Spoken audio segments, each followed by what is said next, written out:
Okay, welcome to a review of the Grainfather. Now you might notice a couple of weeks ago we did the review for the Brauermeister, and we're doing a comparison review with exactly the same kits, just to see how, roughly what the features are between the two and which one was our preference. So at the moment, the Grainfather unit seems to be fairly straightforward to use. In fact, its simplicity is perhaps one of its attractive features. There's no sort of gizmos or gadgets built into this, but that can be a good thing. So essentially we've got a control panel here. It's fairly straightforward to use. If I can zoom in a little bit and make aware of that. There we go. So very straightforward, as you say. You've got the temperature indicated there. You have an on-off switch. You have a set temperature switch which you hold down, and then it's simply a case of dialing up or down the temperature to whatever you need. No feature in terms of timing, but that's okay. You've got a stopwatch on your mobile phone. That's absolutely fine. Couple of switches here as well. We've got a pump on switch for recirculating. We've also got the this is the heater switch, which you can set to boil or mash temperatures.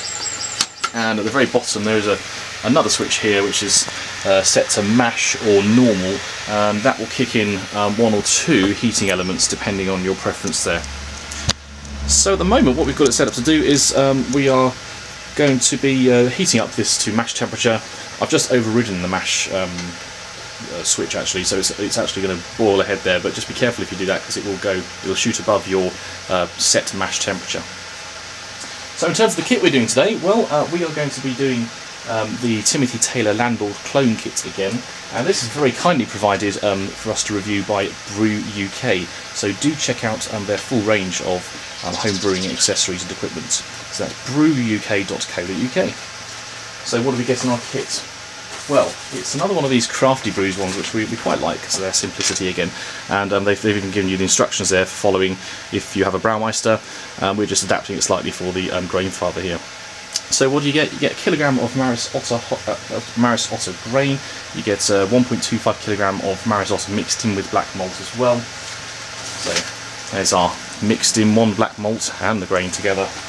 And then we also have two separate packets of hops here. We have one of 50 grams Styria and Celia hops, one of 30 grams East Kent Goldings, and the yeast we're going to be using today is the Nottingham yeast, so hopefully we'll be able to compare nicely with the one that we did with the Brauermeister. That one, by the way, is right down there. We're looking forward to sampling that soon.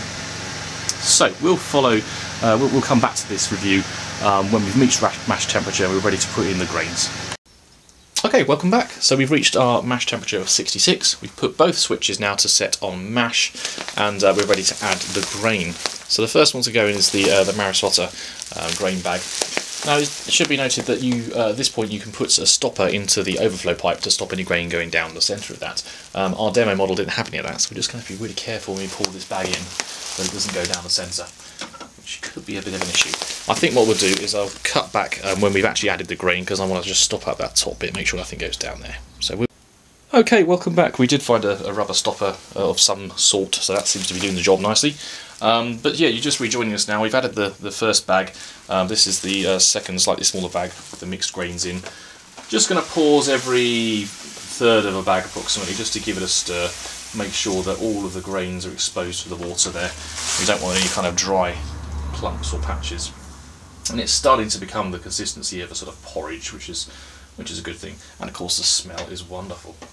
So I think we'll rejoin it when we're at the stage and we're ready to add the circulation the top part there, and then we can turn the pump on as well to get that water circulating. So we'll be right back.